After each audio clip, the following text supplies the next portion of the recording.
Hey everyone! I thought it would be a little bit easier to make a video every week than it has proven to be. I'm really sorry for that. I have wanted to make a video for quite a while. It just hasn't worked out. But now that I'm settled, I have some things to talk about that are actually interesting. I am going to start trying to make videos a little bit more frequently. So about 2 weeks ago, I got a phone call at about 1:30 in the morning. It was from two of my really good friends that I go to school with back in the States. They said, hey, do you want to come to Barcelona with us? There was a flight last minute. We booked the last 3 tickets. Do you want to go? And of course, who's gonna not go to Barcelona? Not me. I went 2 weekends ago with two of my best friends, Emma and Katrina. Emma is my roommate back at school, and then Katrina has lived on the same hall as me the past 2 years, so the three of us are really close. They really wanted to be in this video, so you're gonna see some pictures and videos of them. You can't see you, really. I see you a little bit, but not really. So I want to just tell you a little bit about it, the things I liked in Barcelona, and the things I would recommend doing if you ever do get the chance to go to Barcelona. So for this trip, we flew on a budget airline, which I've never done before. We flew EasyJet. They will try to sell you absolutely anything and everything.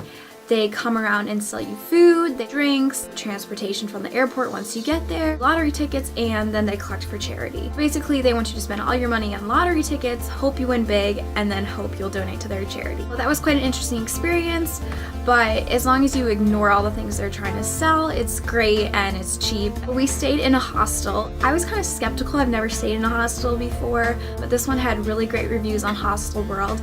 It was called Fabrizio's Petit Palace, and the owner was so nice, offering us suggestions of things to do, places to eat. It was in this really kind of extravagant building. It had this really nice doorway, this really pretty terrace that you could walk out onto, which had a really nice view, and then there was also this painting on the wall for travelers, and I thought it had such a cute quote.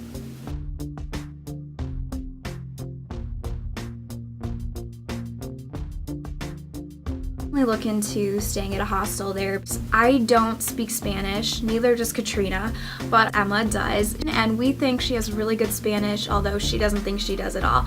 So she kind of served as translator during this whole trip. We went to lunch at this place called Snack 55, and what they sell for lunch is tapas. My favorite that we got were croquetas, and if you've never had croquetas, it's basically processed meat and then it's fried. It's ham, I think, and I don't like ham at all, and I absolutely loved them, and I ordered them multiple times while we were there. It was great. And then right after lunch, we headed to the Gaudi Cathedral, and when we first got there, we were really upset because it was under construction, unfortunately. But then Katrina's dad, who's an architect, told us that it has been under construction for a really long time and it's not supposed to be fully ready for another few years. We decided to climb the steps to this park called Parc or Guide. I'm not really sure how you pronounce it. People kept pronouncing it different ways. But once you get to the top of the stairs, which take absolutely forever to get up to, and for some reason we didn't take the bus. I guess it was just our workout for the day. I'm not really sure. So we got to the top of the stairs, all sweaty, but luckily there was the most beautiful view from the top, and so we definitely took advantage of this, taking tons of pictures once we were up there.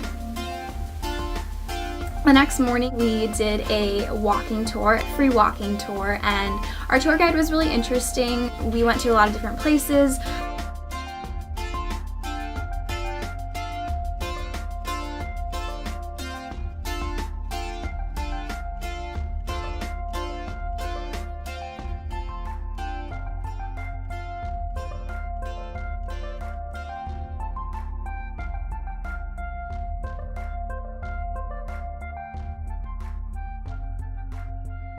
Personally, my favorite was going to the steps where Christopher Columbus first met Isabella and Ferdinand after he had discovered the Western world. That was my favorite part. I just thought it was so cool that we were sitting on the exact steps where something so historical had happened. And there's actually a statue of Christopher Columbus in Barcelona, center of the busiest roads. It's such a cool sight to see. So if you ever do get the chance to go to Barcelona, make sure you definitely take advantage of all the different historical sites there is there. A second thing that I really liked on the walking tour, and it kind of has a little bit of a dirty sense of humor, but there's these figurines called caganeres, and basically they're these pooping figurines, and they make them of everyone. They're basically anyone has this caganere thing of them. But what they'll do in the Catalan Christmas tradition is they take these squatting, pooping figurines and they put them inside their nativity scenes. Sounds weird, right? But them, it seems a sign of good luck that they'll have a good harvest next year.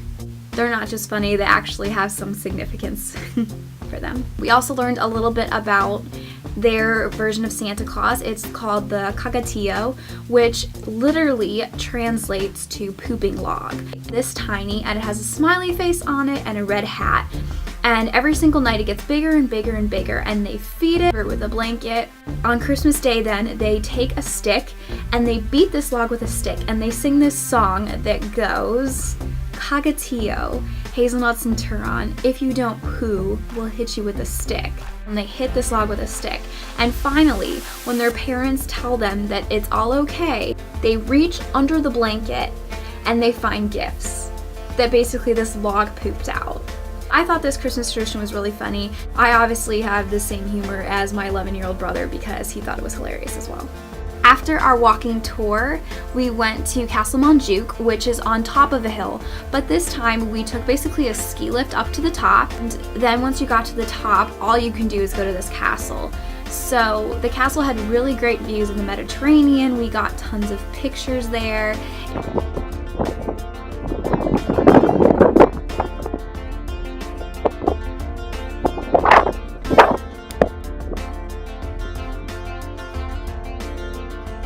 It was really pretty and we really enjoyed it.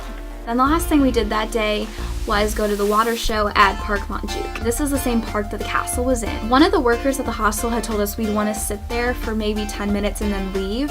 So we weren't really expecting much, but once we got there we realized it was the prettiest fountain we'd ever seen. There were so many different colors. It was amazing, and we sat there and watched the fountain for probably 45 minutes.